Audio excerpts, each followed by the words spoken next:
Sveiki. Šiandien pakalbėsiu tokia tema. Kasčiūnas, Sinica, LNB. Tandemas ar atsitiktinumas? Iš esmės tai mano darbinė hipotezė, mano spėjimas, paremtas kai kuriais faktais, apie Lietuvoje besitelkiančias ir vis agresyvėjančias ultradešinėsias, nacionalistinės ir tame tarpe neofašistinės jėgas. Ir trumpai tai hipotezė sukasi apie tris tokius, galima sakyti, elementus. Pirmasis jų tai Kasčiūno vadovaujama TSLKD. Antrasis tai Sinicos ir ko nacionalinis susivienimas bei jų įtakoje, jų orbitoje esančios asociacijos, esantis asmenys visokie. Ir trečia tai tokia mažiau žinoma, bet itin arši grupelė, pasivadinusi Lietuvos nacionalistų bendruomenė. Man atrodo, kad tarp visų trijų šitų elementų galimai formuojasi tam tikras tandemas, kuris taip pat galimai yra kuruojamas, organizuojamas, koordinuojamas iš vieningo centro. Ir pabrėžiu žodį galimai, nes aš nežinau, aš netvirtinu, kad taip yra. Ir netvirtinu tiek todėl, kad nenoriu čia būti užtampytas po kokius teismus ir tiek todėl, kad tiesiog, aš nežinau, aš negaliu to vienareikšmiškai įrodyti. Todėl pabrėžiu, kad viskas, ką čia kalbėsiu, išskyrus pirminiai tam tikri faktai, čia bus mano išvedžiojimai, mano spėjimai. Tai ir yra mano hipotezė. Tai pasakius, pradėsiu nuo faktų. Taigi, pats pirmas faktas. Kas mane užvedė ant šitos temos? Kaip manau, žinot, vis nerimsta aistros dėl Kauno mečetės, apie kurią kalbėjom praeitoj laidoj. Ir šiuo klausimu Kauno mečetės ir Lietuvos musulmonų pasirodė porą laidų pas kolegą iš Kauno Marių Jonaitį. Ir iš tiesų pasakysiu nuoširdžiai, kad labai džiaugiuosi šiomis laidomis ir dėkoju bei reiškiu pagarbą Jonaičiui dėl šitų laidų. Pagrinde todėl, kad žmogus tiesiog išdrįso užimti itin nepopuliarią poziciją kalbamų klausimų, bet teisinga, dora, pilietiška, žmogiška pozicija. Ir praeitoje laidoje apie šitą skandalą Kauno mečetės, į kurią nuorodą įdėsiu čia laidos aprašymą, Marius paminėjo štai kokį faktą, kad birželio 27 dieną Kaune jaunimo sambūris Pro Patria, tai čia yra Vytauto Sinicos draugai, jie organizavo žygį skirtą paminėti vadinamajam, kabutėse, Birželio sukilimui 41 metų. Ir tą pačią dieną buvo pranešta apie naują išpuolį prieš minėtąją Kauno mečetę. O būtent, 6 jauni vyrai įsiveržė mečetėn, skanduodami Lietuvą lietuviams. Ir, kaip supratau, musulmonai juos išprašė lauk, tai čia kišo ausis labai įdomios grupuotės. Tai yra minėtosios Lietuvos nacionalistų bendruomenės. Ir būtent nuo jų ir pradėsiu dėstyti tuos pagrindinius faktus, kuriais remiantis iškėliau, ar tiksliau iškelsiu tąją savo hipotezę. Pradėsiu nuo Lietuvos nacionalistų bendruomenės, tada pereisim prie Sinicos ir ko galiausiai ir prie pono Kasčiūno. Taigi, Lietuvos nacionalistų bendruomenė. Nedidelė grupelė, neformali. Kiek suprantu, juridinio asmens jokio registruoto nėra, nei ten partijos, nei asociacijos, VŠI, nieko. Sportiški jaunuoliai. Telegrame turi puslapį, veidaknygiai turi puslapį. Publikuoja, kaip vaikšto po miestus, po gamtą, sportuoja, užsiema kovos menais, savigina. Ir aš asmeniškai pirmą kartą apie juos išgirdau būtent gegužės 9 dieną šių metų, kai susirinko būrys jaunų provokatorių su plakatu Jaunimas prieš komunizmą ir prie įėjimo į Antakalnio kapines skandavo savo ten lozungus.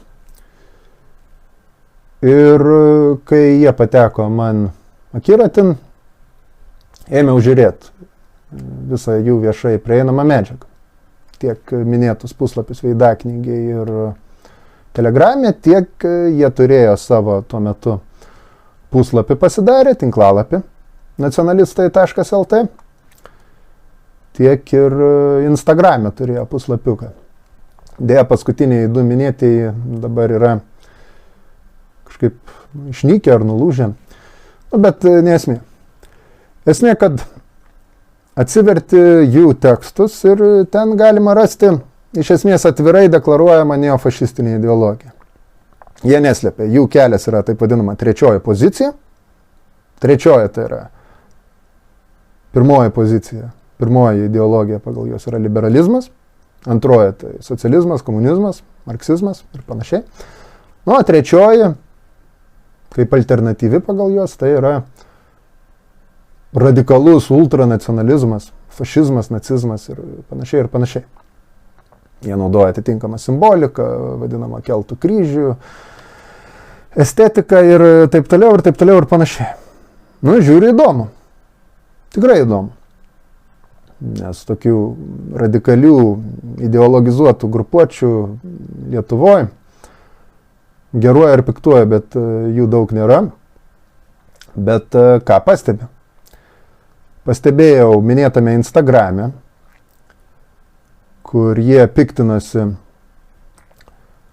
vadinamaisiais Antifa, jeigu neklystu, ir kai kuriais kairuoliškai nusiteikusiais jaunuoliais, kurie viešai vaikščiojo ten su Libano, Palestinos ir panašiai vėliavom.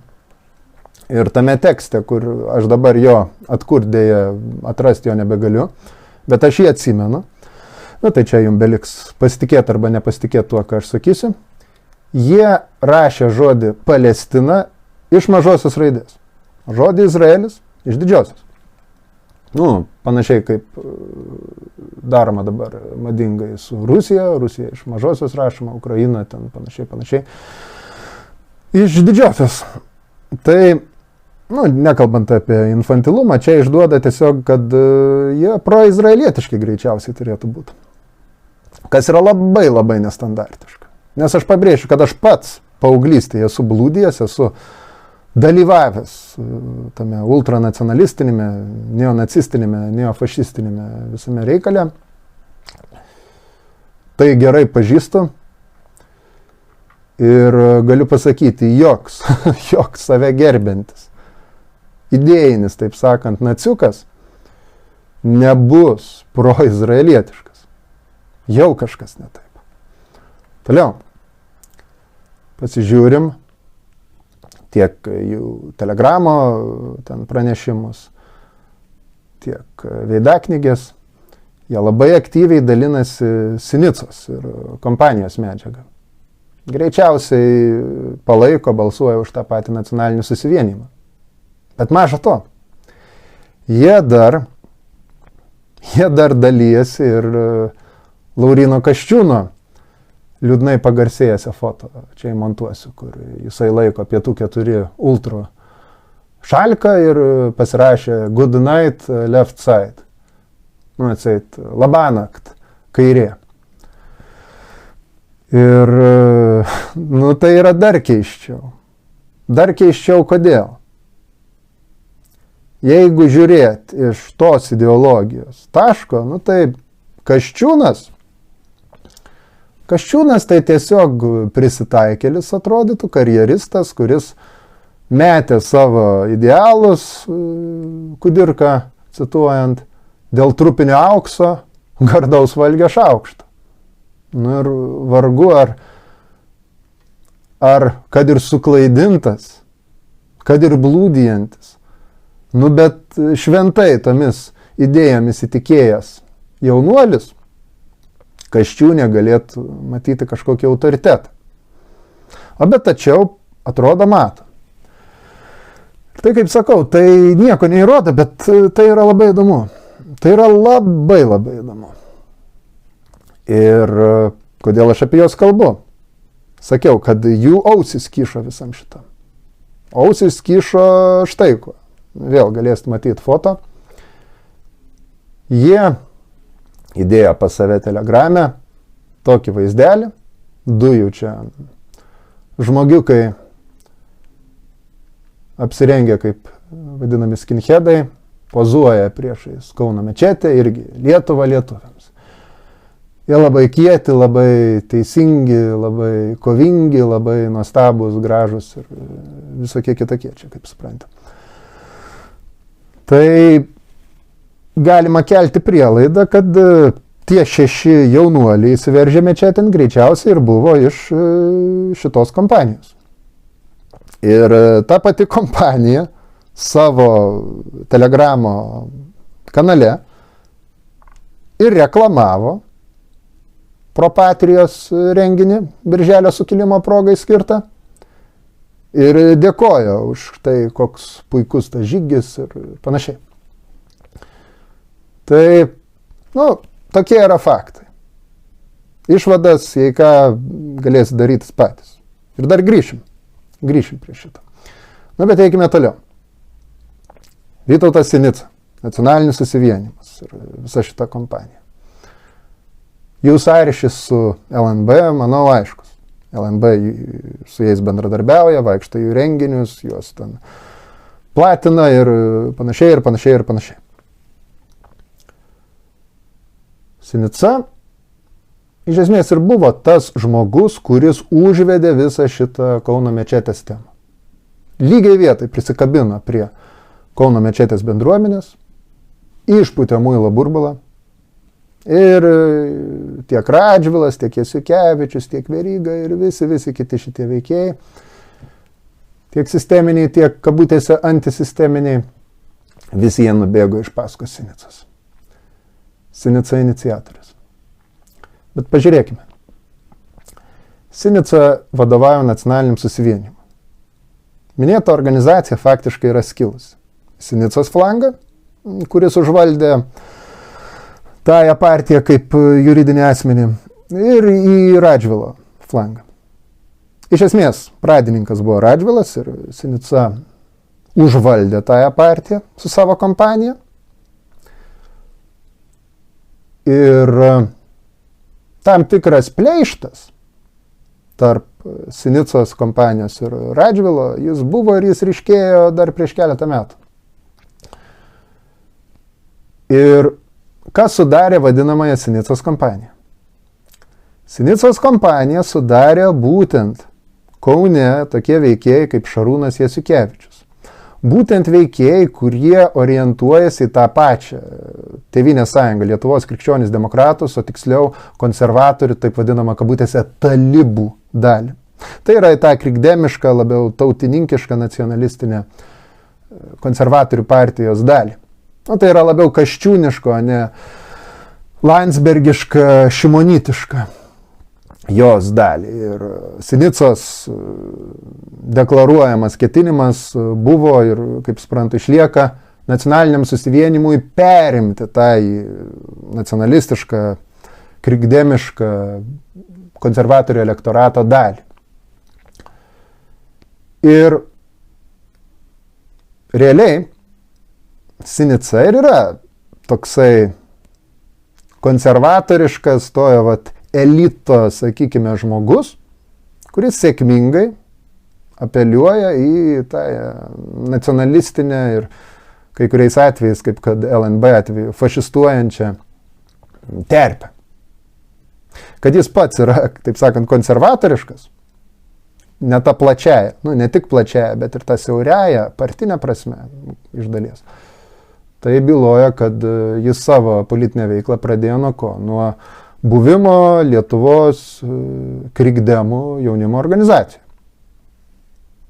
kur jau susipažinęs paskiau ten su Radžvilu, suartėjęs su jo, taip toliau, ten atsirado Propatrija, įsijungė ten į tuos forumus, nacionalinius susivienijimus ir panašiai, ir panašiai, ir panašiai, ir panašiai.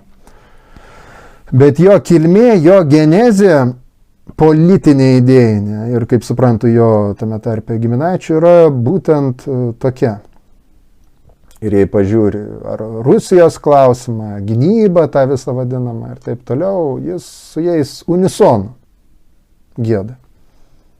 Kas jį piarino, taip sakant. Ir piarina dabar. Algis Ramanauskas greitai. Konservatorių ruporas. Audrius Bačiulis, buvęs konservatorio, dabar nacionalinio susivienijimo ruporas. Aišku, minėtasis Šarūnas Jasiukevičius, kuris taip pat buvęs nacionalinio susivienijimo narys, bet Radžvilo iš ten išstumtas.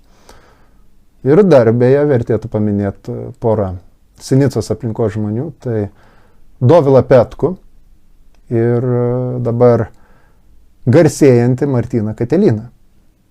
Petkus ir Katelinas tai buvę Propatrijos aktyvistai, kurie abudu išsiskyrė su Radžvilu, kaip suprantu, gal iš dalies dėl to, kad norėjo siekti tos politinės karjeros, užimti postus, suvokė, kad su Radžvilu ir per Radžvilą šitą padaryti neišeis.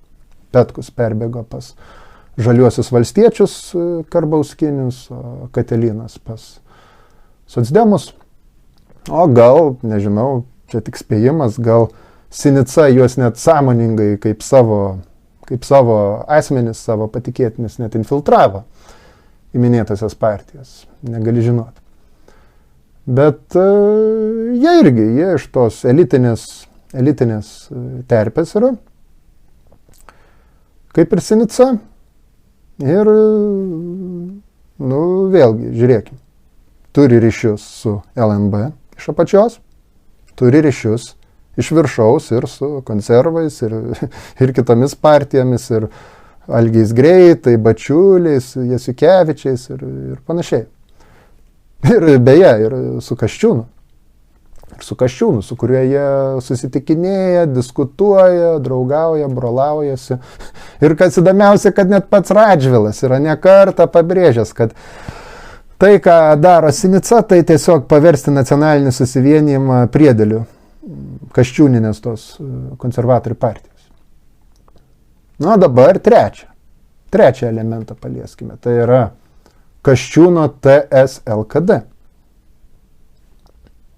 Kasčiūnas asmeniškai savo politinę veiklągi pradėjo nuo Lietuvos nacionaldemokratų partijos. Ir,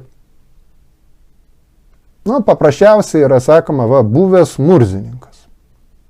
Ir ten yra tie vaizdeliai, kaip jis kažkada buvo prieš Europos Sąjungą, ten dalyvavo akcijose visokiose ir taip toliau ir panašiai. Jeigu žiūrėt labai jau taip smulkiai skrupulingai, tai Kasčiūnas buvo ne murzininkas, o uokininkas, nes nacionaldemokratų partijai vadovavo jau amžinatilsis Kazimieras Uoka. Tada į nacionaldemokratų partiją įsijungė Mindaugas Murza su savo komanda, su savo kompanija, ir jis perėmė tą vadovavimą. O Kasčiūnas jis niekada nebuvo tos pirminės Murzos komandos nariu. Jis buvo prie uokos. Kiek aš žinau. Tai ar vadinti jį buvusiu neonacistu galima, ar tai korektiška, objektyvumo dėliai tuo galima suabejoti, iš tikrųjų. Bet kad ultradešinysis toksai, buvęs bent jau, faktas kaip blynas. Ir aš nesakau, čia kalt prie kryžiaus būtinai dėl to. Pabrėžiu, aš ir pats paauglystėje esu blūdijęs ir blūdijęs kaip reikiant. Nors aišku, ar žmogus daro išvadas, ar jis gailisi, ar jis keičia kažką, čia kitas dalykas. Bet ne apie tai. Faktas tas, kad pas jį tokia politinė genezė. Jeigu žiūrėt Kasčiūno politinę laikyseną, dabar perimus TSLKD vairą, tai jisai varo tą tautinę, antiimigracinę ir panašiai poziciją. Jisai bando suartėti su atitinkamai nusiteikusiais sluoksniais, ką itin gerai parodo minėtojų nuotrauka ten pietų 4 ultrų šitą šalką laikant. Ir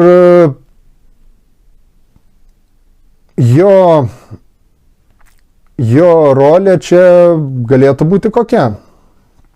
Jeigu žiūrėt į ateitį, tai aš manau, kad yra tik laiko klausimas, kada Kasčiūnas taps Lietuvos premjeru. Visi reitingai rodo į tai, kad konservatoriai dabar populiariausi. Ir aš nemanau, kad jiems reikalinga daryti kažkokį ten perversmą, pučą ir panašiai kaip Žemaitaitis čia prieš kurį laiką išvedžiojo. Kam to reikia? Galima visiškai legaliai teisėtų būdų sulaukti sekančių Seimo rinkimų 2028 metais, juos laimėti ir perimti valdžią.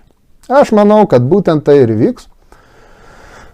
Ir Kasčiūnas ir kompanija būtų tas pats plačiausias, sakykime, elementas iš šitų trijų, kuris turėtų apriepti tą elitą vadinamąjį, tuos hipsteriukus,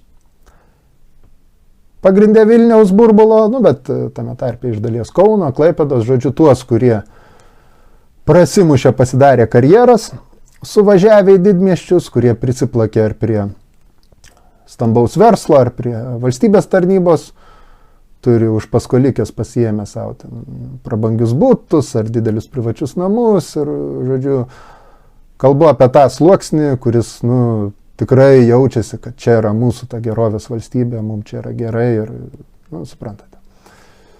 Tai jis skirtas tą platųjį miesčionių filisterių sluoksnį traukti.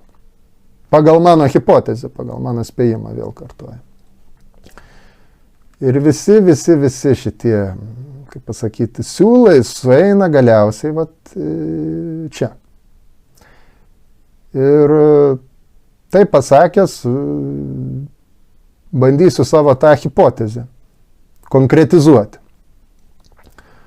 Tai mano hipotezė ta, kad už visų šitų trijų elementų turi stovėti, ar gali, sakykime tiksliau, gali stovėti bendra kažkokia tai vienijanti ir koordinuojanti jėga. Nes pažiūrėkime, LNB, jie užsiema koviniu sportu. Jie daro agresyves viešas provokacijas. Ir kol kas prieš juos absoliučiai jokių veiksmų iš teisės saugos pusės nebuvo. Aš galiu iš savo asmeninės patirties paliudyti, kad jeigu esi neparankus tai sistemai, aišku, aš jau iš tų vadinamų vatnikų, kairiųjų taško kalbu, tai už daug smulkesnės kabutėse nuodėmės jau yra sukurpiamos bylos ir jau pridaroma problema, su kuo susidūręs esu prieš 10 metų ir truputėlį daugiau. Jiem nieko. Toliau, jie palaiko atvirai Kasčiūną, jie greičiausiai yra proizraelietiški, kas nebūdinga tokiem žmonėm. Ar tai gali būti atsitiktinumas? Galvokit patys. Antra, Sinica ir ko. Jungiama grandis. Viena pusė su LNB, kita pusė su Kasčiūnu ir vadinamu elitu. Tokia ala nacionalinė populistinė partija skirta skirta susemti visiems tiems, kurie per daug nusivylę, užsiknisę ant tų konservų, kad už juos balsuotų. Kasčiūnas jau toji viršūnė. Viršūnė valdžios, viršūnė respektabilumo, oficialumo ir panašiai, ir panašiai, ir panašiai. Ir čia labai įdomi kokia yra aplinkybė. Kad pasižiūrėkime. Imigrantų skaičius labai smarkiai išauga per paskutinį 5 metį Lietuvoje. Bet jis išauga pagrindė kada? Ogi tada, kai valdė konservatoriai. TSLKD. Taip, jiem vadovavo ne Kasčiūnas, o Landsbergis, taip, premjerė buvo Šimonytė ir panašiai, ir panašiai. Bet Kasčiūnas neatsižegnoja nuo viso to. Jam tinka. Jam tinka ir Benkunskas, jam tinka ir Šimonytė, ir panašiai, jam visą tai tinka. Ar negalima iškelt vėl kaip hipotezę, pabrėžiu, tik kaip hipotezę, sąmokslo teorija, kad galbūt jie patys gal tyčia ir suvežė daugiau tų imigrantų, kad tada turėtų dirbtinai pretekstą kurstyti konfliktą, kurstyti tas visas aistras ir susikrauti savo politinį kapitalą. Nes atminkime, šita sistema, ji negali egzistuoti be priešo tikro ar tariamo. Jai reikalingas priešas, kad ji galėtų mobilizuoti mases. Jai gyvybiškai svarbus, gyvybiškai būtinas tas priešas, tas baubas. Ir čia gautųsi toks platus, visą Lietuvą potencialiai apimantis ultradešinysis nacionalistinis frontas. Labai platus. Ir potencialiai, manyčiau, labai pavojingas. Ir vat jeigu yra Lietuvoje vadinami tyriamieji žurnalistai, kurie užsiminėja tokiais dalykais, tai va čia būtų gera tema. Ką nagrinėt? Iškrapštyt faktus, iškrapštyt ryšius iš užkulisių ir taip toliau ir panašiai. Nes man atrodo, kad jie greičiausiai yra. Tiesiog viskas taip susiklosto, kad sunku patikėti, kad taip nėra, kad taip nebūtų. Bent jau man taip atrodo. Aišku, tai konstatavus belieka paklausti, o jeigu ultradešinieji, jeigu nacionalistai ir tame tarpe neofašistai, LNB, jeigu jie kelia galvas, jeigu jie siautėja grasinančiai mūsų kitų atžvilgių, tiek musulmonų, tiek vadinamų vatnikų, tarp jų lietuvių, pabrėžiu. Tai ar mums tiesiog sėdėt ramiai sudėjus rankas, ar irgi reikia gal pradėti mąstyti, kaip telktis, kaip bendradarbiauti, kaip tiesiog saugoti vienas kitą. Bet čia aišku jau klausimas ir tema kitiem pasikalbėjimam. Taigi, tokia mano darbinė hipotezė. Būtų labai įdomu išgirsti čia kitas nuomonės, galbūt faktus kokius tai patvirtinančius ar paneigiančius, įžvalgas, kas pritarė, nepritarė, bet svarbiausia tai grįsti argumentais ir faktais. Taigi, raginu, komentuokit, dalinkitės, platinkit ir kaip visuomet, remkit ir taip toliau ir panašiai, jeigu jums čia patinka. Aš tuo tarpu tai pasakęs baigsiu, ir neužilgo seks kitos laidos. Iki jų ir atsisveikinam. Iki.